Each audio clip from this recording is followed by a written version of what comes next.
Olá, querido professor, seja muito bem-vindo à nossa segunda aula sobre essa revista que tem impactado os nossos corações, marcado a nossa espiritualidade, a revista sobre as cartas de Cristo às igrejas do Apocalipse, ou as cartas às igrejas da Ásia Menor. Na lição passada, nós vimos sobre o contexto histórico, cultural, político que construiu essa região que nós conhecemos como Ásia Menor, na moderna Turquia. Desde a sua dominação por parte dos hititas lá há 3.700 anos, 3.800 anos, passando pela dominância pérsia, pelos povos mesopotâmicos, por fim, consolidando uma visão helênica de mundo a partir da dominância de Alexandre o Grande e solidificando aquilo que a gente vê no primeiro século a partir da ação e do controle por parte do Império Romano. E aí, essa influência, esse caldeirão cultural, religioso, é onde as igrejas cristãs, as igrejas primitivas de Éfeso, Tiatira, Pérgamo, Filadélfia, Esmirna, cresceram, se desenvolveram. Igrejas que foram criadas, muitas delas, pelos judeus que imigraram para lá, a partir da perseguição, sobretudo do ano 70, e também igrejas que foram plantadas por homens como Paulo. Então, essa é a Ásia Menor, e essa é a região onde João direcionou as cartas. E agora, na lição 2, nós vamos fazer uma análise das cartas propriamente ditas, né? Do conteúdo das cartas, qual que é a intenção. Nós vamos traçar um paralelo geral de pontos que são comuns em todas as cartas, ali no capítulo 2, 3 e finalmente no capítulo 4 do livro do Apocalipse. Por que isso é importante? Porque depois de nós observarmos, tivermos uma base de sustentação sólida sobre o que era a região da Ásia Menor, faz-se necessário, a partir dessa observação, analisarmos o que eram as igrejas, quais eram as demandas e necessidades das igrejas da Ásia Menor, quais eram os erros doutrinários, os perigos, as qualidades, os defeitos, enfim, qual era a realidade, o cotidiano dessas igrejas. Porque se nós entendemos isso, quando a gente for para cada uma das igrejas propriamente ditas, a gente consegue absorver com mais profundidade e solidez os ensinamentos passados por Cristo a partir da pena de João. Então, na lição 2, nós vamos fazer essa análise geral, esse panorama, e aqui nós temos como de praxe, eu sempre cito para você que é professor, não vai focar muito bem, mas você vai contar aí na tua lição, aqui tem a sabedoria diária que você deve aplicar, né? Isso é muito importante, viu, professor, porque a sabedoria diária não é colocada aqui de forma aleatória, né? Não é só para preencher papel. Nós colocamos aqui como um abre-alas, como uma ferramenta para preparar o solo dos seus alunos para o dia da lição. Então, a intenção é que você utilize disso como um devocional diário. Mande ali um áudiozinho num grupo de WhatsApp da tua turma, uma linha de transmissão, ou no seu próprio Instagram, mande um áudiozinho ali para os seus alunos, com uma breve reflexão sobre o que é falado em cada um dos pontos, porque quando ele chegar no dia da aula, ele vai estar com o coração mais preparado, mais ambientado para aquilo que o Senhor tem para ele. O objetivo é muito simples, eu já falei, é compreender o contexto histórico e espiritual das cartas, destacando a revelação de Cristo às igrejas. Isso aqui é muito importante porque a intenção principal aqui é analisar essas muitas apresentações, porque, como de praxe, numa carta, em cada uma das cartas, nós temos uma descrição, o prefácio de cada uma das cartas é Cristo se apresentando como um remetente, né, a cada um dos destinatários, seja Éfeso, Pérgamo, Tiatira, Filadélfia, Sardes, enfim, seja qual for a cidade, Jesus apresenta-se no prefácio, ele faz uma análise, eu sou aquele que tem como os olhos de fogo, os pés como o bronze polido, enfim, são diversas apresentações e em todas as cartas nós temos isso em comum, sempre Cristo se apresentando de uma forma diferente. E isso não é aleatório, é sempre, se a gente pegar o contexto histórico de cada uma das cidades, nós observamos que existem lições profundas nessas alegorias propostas por Cristo. A partir disso, tem isso em mente, né? Tem isso em mente quando você for falar cada um dos tópicos, que a intenção dessa lição é destrinchar os pontos chaves e comuns em todas as cartas e a figura de Cristo a partir da revelação máxima de Deus sobretudo no Apocalipse. A introdução como de praxe também, é uma introdução, leia com seus alunos, e entre propriamente no tópico 1. Professor, é muito importante, nós como professores temos em mente que as pessoas não sabem das coisas, as pessoas não são obrigadas a saber das coisas. Muitos professores às vezes passam batido em coisas que é muito, muito conhecido, ou pelo menos é conhecido de um público geral, mas que não é conhecido de todos. Por exemplo, a apresentação de quem é esse João. É muito importante você apresentar o João de Patmos, porque tem outros Joãos na Bíblia, né?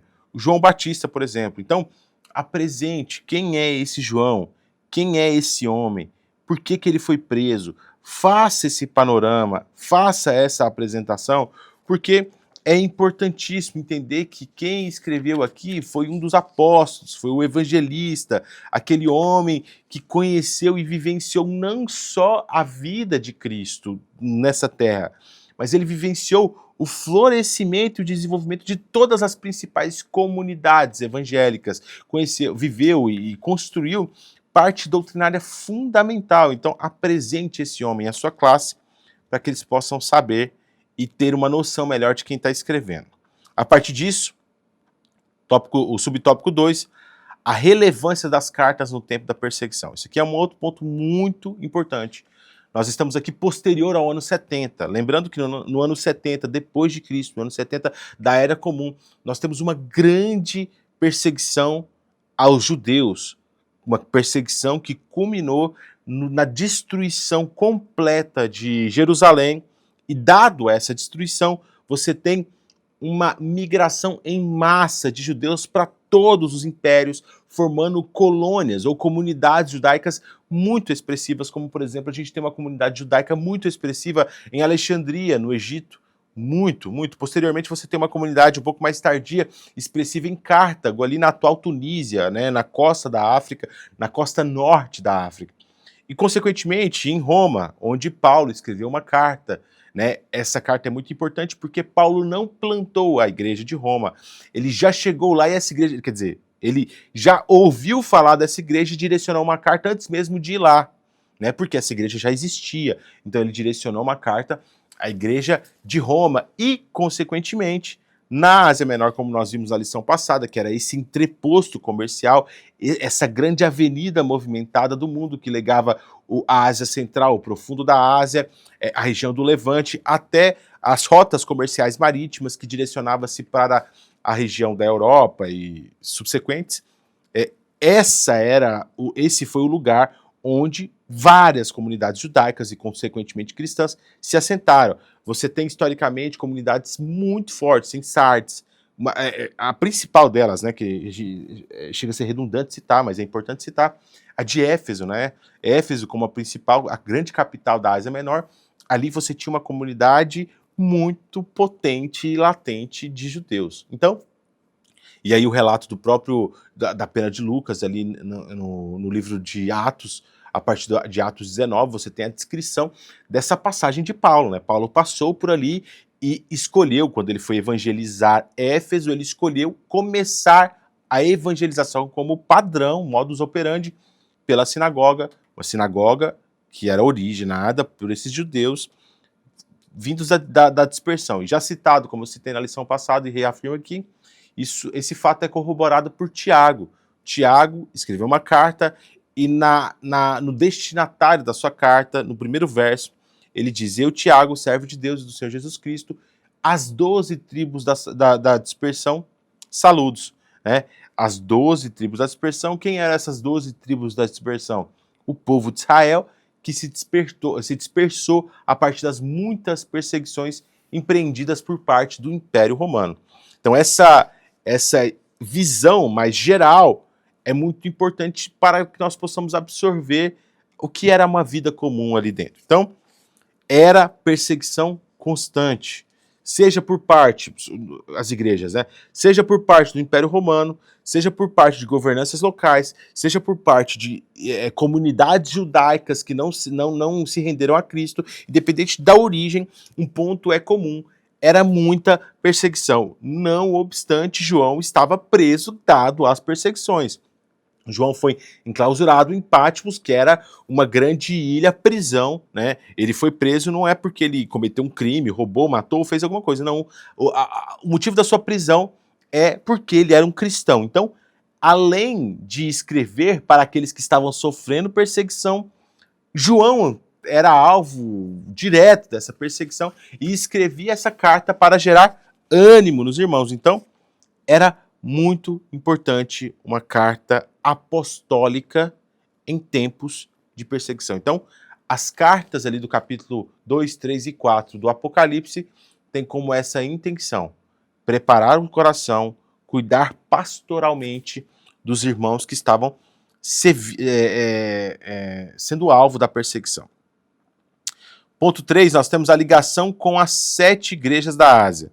As 7 igrejas mencionadas em Apocalipse 2 e 3, que são Éfeso, Esmirna, Pérgamo, Tiatira, Sardes, Filadélfia e Laodiceia, eram congregações reais localizadas na Ásia Menor, na atual Turquia. Isso aqui é um outro ponto muito importante. Aqui a gente não está falando de comunidades virtuais. Aqui nós não estamos falando de cartas ficcionais. Não. Não é tipo a ideia do C.S. Lewis, né, que escreveu ali Cartas do Diabo ao Seu Aprendiz, uma ficção que tinha como intenções teológicas. Não. Eram pessoas, homens, mulheres, crianças, famílias, pastores que cuidavam de comunidades reais e assim essas cartas eram direcionadas a pessoas reais, a igrejas reais. Isso aqui é outro ponto importante. E não se limitava, essas cartas não se limitavam exclusivamente a só a igreja de Éfeso, apesar de ter essencialmente exortações específicas às igrejas, citando inclusive nominalmente figuras, seja para admoestar, seja para exortar, mas existiam figuras, como por exemplo a já citada figura de Jezabel, que você não sabe quem que é, né, que se era um título ou se era uma pessoa real, que estava ali corrompendo a igreja de Tiatira, seja de forma mais geral como comunidade cristã ou de forma nominal, mas as cartas eram direcionadas a pessoas reais. Isso aqui é um outro ponto muito importante você trabalhar. E também aplicava-se a outras igrejas da região, como era o caso de Laodiceia. Laodiceia e Herápolis eram separadas assim por poucos metros, por poucos quilômetros, perdão. Eram cidades próximas, cidades vizinhas. Você tinha, se você subir na Acrópole de Laodiceia, na atual Turquia ali, está bem preservado, inclusive é um sítio arqueológico maravilhoso. Você sobe na Acrópole da atual Laodiceia, você consegue ver bem perto ali a Acrópole de Herápolis, sobretudo porque ela é toda revestida, você tem uma pedra ali chamada travertino, que é gigantesca, branca e reluzente, branco mesmo, muito branco, então reluz de muito longe, você consegue ver, hoje a atual Pamukkale na Turquia, você consegue ver assim, ó, muito próximo, eram cidades separadas por poucos quilômetros. Então, a mesma carta que se aplicava à igreja de Laodiceia também tinha aplicações às igrejas de Herápolis ou de Colossos, por exemplo, que também é acerca de Laodiceia. Isso é um outro ponto importante. Você não tinha só comunidades locais de igreja como cidade, mas você tinha comunidades regionais. E essas comunidades, elas se comunicavam, se retroalimentavam, certo? A partir disso, faça a aplicação do texto e entre no tópico 2, onde nós iremos falar sobre a revelação de Cristo. Aqui nós temos um ponto teológico fundamental de observação, que é amplamente trabalhado por Paulo, seja na carta, na primeira carta aos Coríntios, na carta aos Romanos ou na carta aos Efésios. Você tem aqui uma apresentação, uma figura, uma apresentação, uma colocação de Cristo de forma anatômica, como o cabeça da igreja. Essa visão que foi amplamente trabalhada por Paulo nas suas cartas é de novo revisitado por João como Cristo sendo o cabeça da igreja. Isso é muito importante, porque nós estamos falando de um povo greco-romano com influências helenísticas, mesmo sendo judeu por vezes. Mesmo sendo judeu, mas você tinha esse povo que estava extremamente acostumado com revelações antropomórficas. O que é isso? Você tem dentro da cultura grega, da cultura helênica, essas nuances, essas apresentações antropomórficas de Zeus.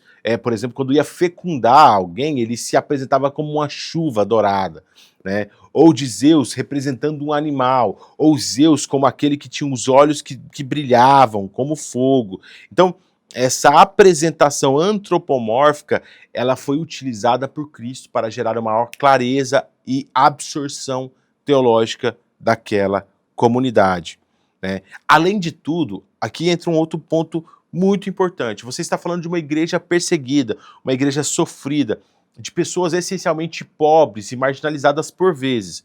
E aqui nós temos a figura da redenção de Cristo, né? A gente não pode cair em um triunfalismo, óbvio que não, mas também nós não podemos negligenciar a parte essencial de uma teologia escatológica, que é o Cristo vitorioso. É aquele que virá em glória e redimirá a criação. Ele irá redimir a criação por completo em sua manifestação extraordinária. E o livro do Apocalipse é repleto dessas imagens de Deus como todo-poderoso, como o Senhor da criação, como algo extraordinário e sobrenatural.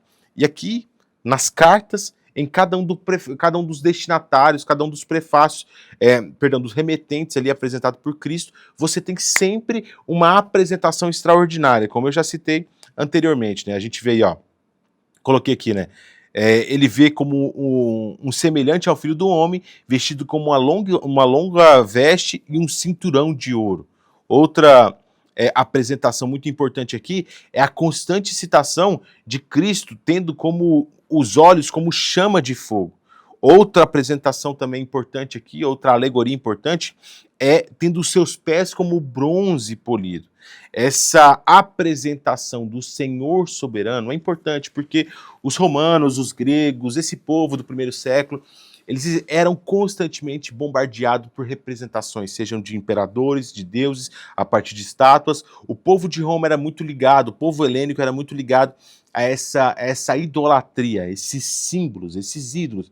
Se a gente pegar, por exemplo, a visita de Paulo em Atenas, o que causou espanto em Paulo em Atenas foi justamente isso. Ele andava pelas ruas e ele via em todos os cantos ídolos. E esses ídolos não eram meras menções, mas eram ídolos mesmo, estátuas de deuses aos milhares.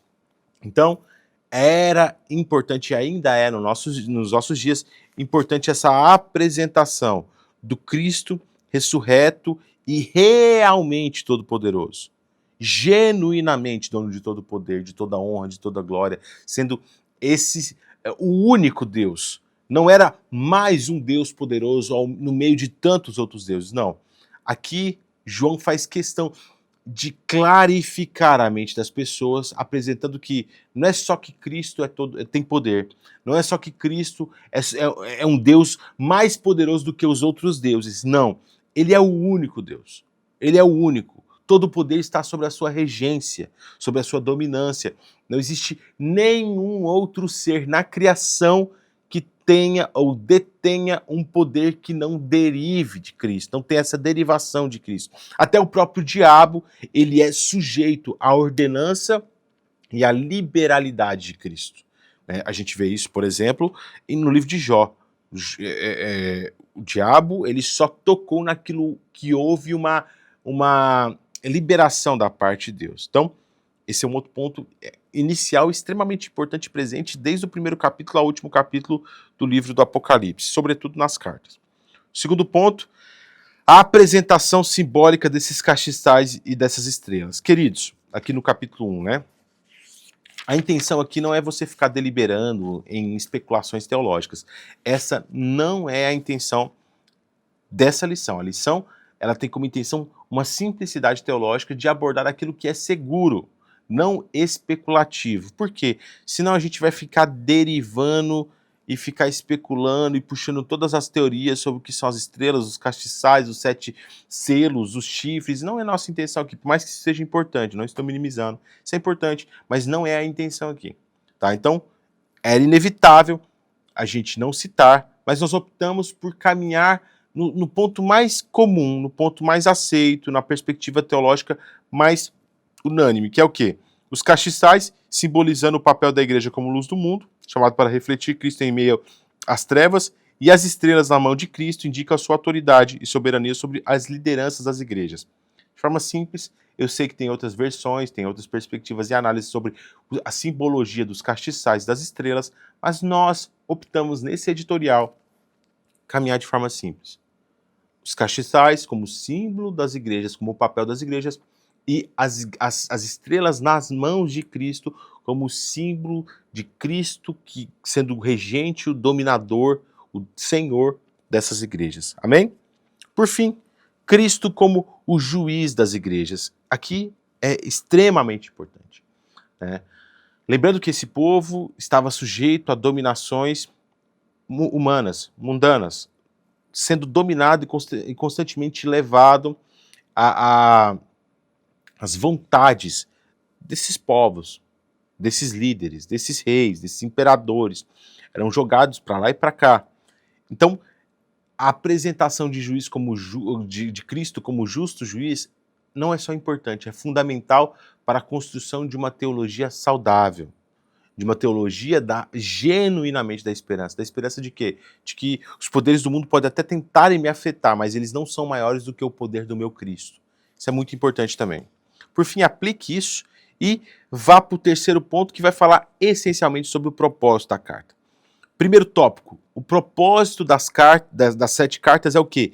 Exortar, corrigir e consolidar. Todas as cartas têm essa dinâmica. Exortação, querido, não é... Nossa, a gente tem um problema com essa palavra no português, né? Porque a gente entende como correção. Exortação não é só corrigir, é corrigir com ânimo, né? Você precisa, a partir de uma exortação, sempre corrigir com ânimo. Você tem uma diferença entre exortar e corrigir.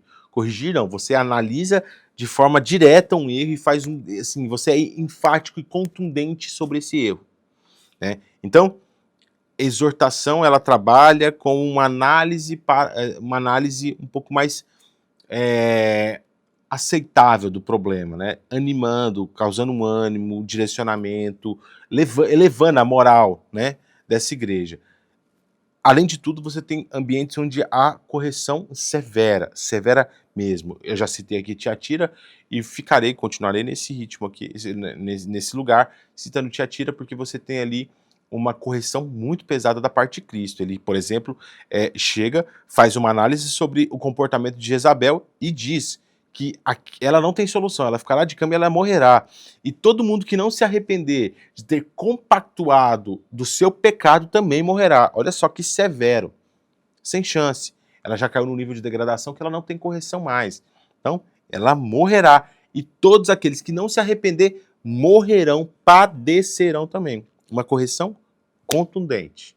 Um veredito definitivo. E por fim, todas as cartas têm como intenção a consolação. Porque o nosso Cristo, ele não só corrige, mas ele corrige esperançosamente, nos levando à consolação e ao desenvolvimento de uma esperança saudável. Então, esse primeiro subtópico do terceiro tópico traz essa perspectiva, e o segundo subtópico traz a perspectiva da demonstração da soberania de Cristo sobre a igreja. Para nós pode parecer algo fácil de compreensão, mas entenda, era uma igreja dominada. Era uma igreja que a qualquer momento um governante qualquer poderia se irritar e mandar matar todo mundo. Ou ia lá e fechar toda aquela comunidade. Ou até uma cidade, sitiar e destruir uma cidade toda, como foi no caso de Jerusalém no ano 70. A inconstância, a insegurança daqueles irmãos era algo cotidiano. Cotidiano. Por isso que as cartas do Apocalipse têm sempre como intenção, na demonstração, por vezes alegórica ou por vezes definitiva, material da figura de Cristo, demonstrar essa soberania, por mais que as forças humanas possuem ação e poder, mas não se compara, elas não estão independentes da soberania de Deus. Mesmo a ação de homens pagãos e corruptos, mesmo a ação de homens maus, elas estão sujeitas à soberania de Deus. Então, todas as coisas cooperam para o bem daqueles que amam a Deus. Por fim, a ideia, o grande fechamento do Apocalipse. que é a mensagem que deve ser latente nos nossos corações todos os dias, que é oferecer promessas aos fiéis, oferecer e apresentar, dilatar a esperança, entender que existe sim um benefício de andar com Cristo. Existe sim um prêmio para aqueles que se mantiverem fiéis. Existe sim um galardão separado para todos aqueles que perseverarem até o fim. E esse galardão, a gente vai provar, testificar, ser beneficiado na eternidade por isso. Não é uma mera alegoria, não é uma mera especulação, não é uma mera figura de linguagem, não. É algo real. O céu é um ambiente real ao qual todos os filhos de Deus que se manterem fiéis em Cristo desfrutarão pela eternidade. Essa mensagem é gigantesca, é magistral, foi potente na antiguidade, no primeiro século, e continuou potente, ainda é potente nos nossos dias. Ano a ano, era a era, todos nós precisamos revitalizar diariamente a nossa esperança de não amar esse mundo. Porque esse mundo, a alegria desse mundo não se compara em nada com a alegria da eternidade, ao qual nós desfrutaremos em Cristo e com Cristo, para a honra e glória do Senhor Jesus no céu. Então, finalize apresentando a realidade dessas promessas. A promessa do céu não é uma figura de linguagem, não é uma mera alegoria, não é uma especulação, não é uma garantia fiel, material e real de Cristo, ao qual nós desfrutaremos em corpo, espírito e em verdade. Nós devemos desfrutar sensorialmente disso, emocionalmente disso. Nós devemos vivenciar esse céu que não terá choro, não terá tristeza, não terá ranger de dentes e não terá mais sofrimento. Amém? A partir disso, aplique, faça a conclusão e reflita com seus alunos sobre o que foi falado durante essa aula. Eu sou muito grato a Deus pela sua vida, professor. Que Deus abençoe muito os seus dias, abençoe a sua vida e que Ele venha desenvolver no seu coração essa chama, essa paixão pelo céu, essa paixão por viver com Cristo, essa paixão pela evangelização na iminência da volta do nosso Senhor Jesus Cristo. Deus abençoe a sua vida.